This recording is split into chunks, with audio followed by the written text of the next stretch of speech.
one of the first models we looked at was exponential population growth, but populations can't grow exponentially forever, so this is an important model called limited population growth. We say there's some number of animals or organisms that that can be sustainably living in whatever environment this is. So that might be 10. If it was a very small environment, it might be hundreds of millions. And the time step size here is going to depend on what kind of population we're talking about. If it's bacteria, we might want to do a time step minute by minute. If it's blue whales or Galapagos tortoises that live 200 years, we might want to take longer time steps. The idea here is that in exponential growth, the growth rate is proportional to the current population size. But now we're going to say the closer you get to that carrying capacity, the smaller your growth rate is going to be. So it needs to be proportional to two things. So as you get closer, the growth rate slows down. The only way to have something that's proportional to two things is to multiply those two things and then put a constant of proportionality on it. So this is the formula you see in some textbooks, and it's reasonable. In other textbooks, you see this formula, which is mostly the same thing, except instead of looking at the distance between the carrying capacity and the current population in terms of number of animals, we look at it kind of as a percent. Like, is this getting close to 100% of the carrying capacity? I generally like this version better because it's more resistant to unit changes. If you wanted to change from counting in thousands of animals to counting in millions of animals, you don't have to change the k value when you do this one, but you do have to change the constant here. So let's go try this in Excel. I'm copying the previous heating cooling sheet because that was a little more reasonable than the one where we made the parameters all strange. And this will be limited population growth.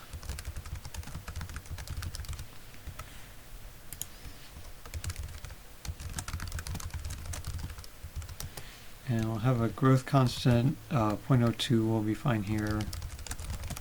And for the carrying capacity,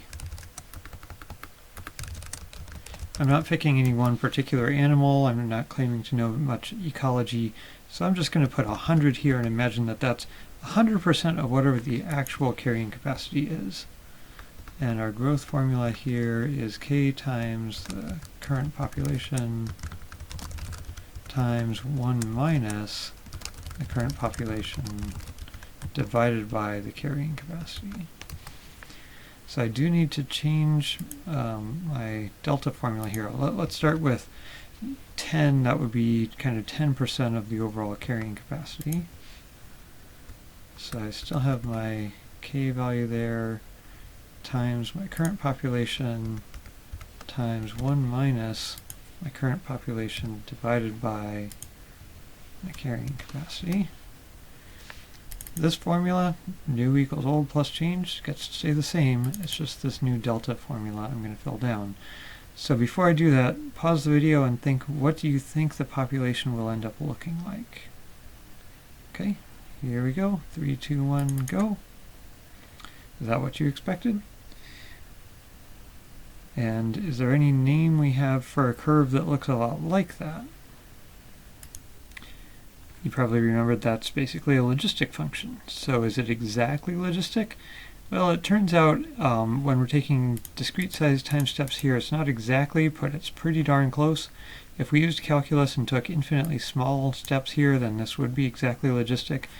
But there's no use getting picky because this is experimental biology and nothing's going to evolve exactly as your equations predict. Speaking of which, let's go look at our slideshow again. Here's an actual data set on logistic growth, and it comes from yeast. This is brewer's yeast or baker's yeast, and the data is here. So let's grab that, and we'll just start a blank new Excel sheet.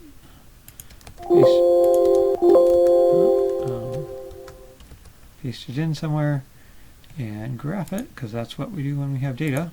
Does that look like exponential growth? Not exponential, logistic growth. Seems plausible?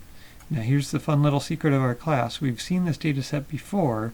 I gave it to you only up through about hour 6 or 7 and said, hey, look, it's exponential growth, knowing that we'd come back to it and see the more interesting details later that it levels out. So here's the question. How can I fit my theoretical model, this limited population growth, to the data and try to figure out what the carrying capacity is and what the growth rate is? So pause the video and think about that for a sec.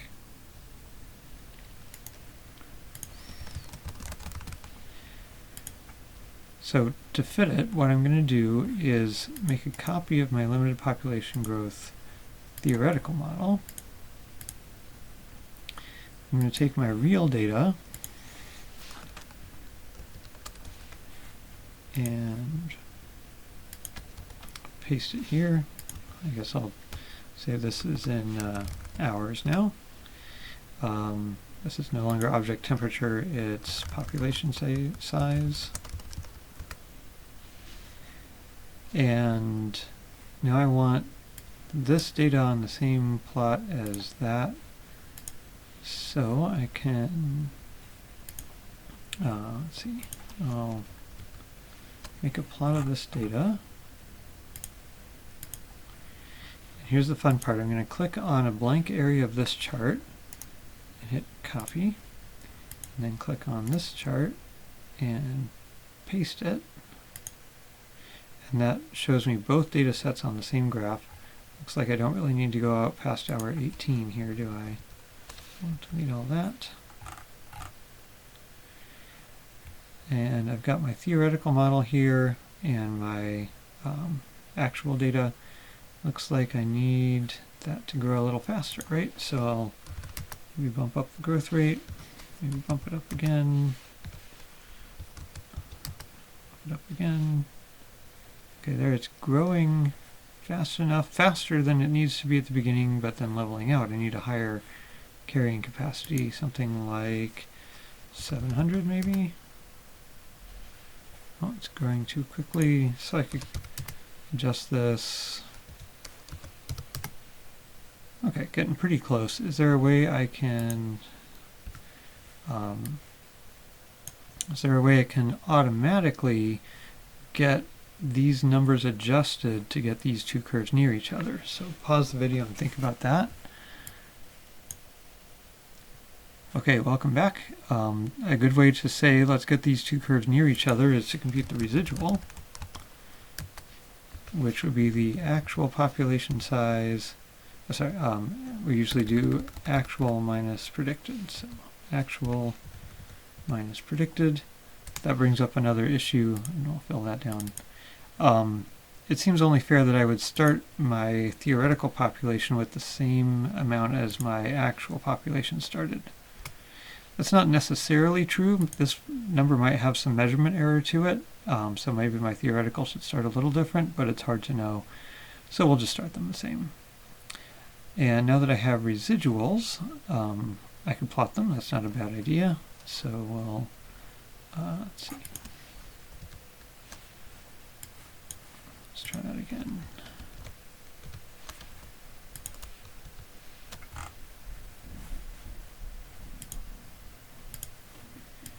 And that does seem to be a pattern, but we haven't adjusted things yet. How can we know when our residuals are good? We can take the sum of squared residuals. And remember there's a function called sumsq that can do that for us. And now I want to adjust these to minimize that. And we know a tool that can do that for us. That's solver. So we'll do solver. My objective is this sum of squared residuals. We want to minimize it by changing these cells. We don't really have any constraints. We probably want these decision variables to be non-negative. This is a nonlinear problem because we've got squaring and we've got this theoretical model that's not linear. So we'll just hit solve. And it says it converged, and the parameters look reasonable. And the theoretical curve looks like it matches the data pretty well. Our residuals, well, we see a pattern in them, but They're pretty small, like plus or minus 20, plus or minus 30, compared to an overall size of 600. So I think we can live with a small pattern like that.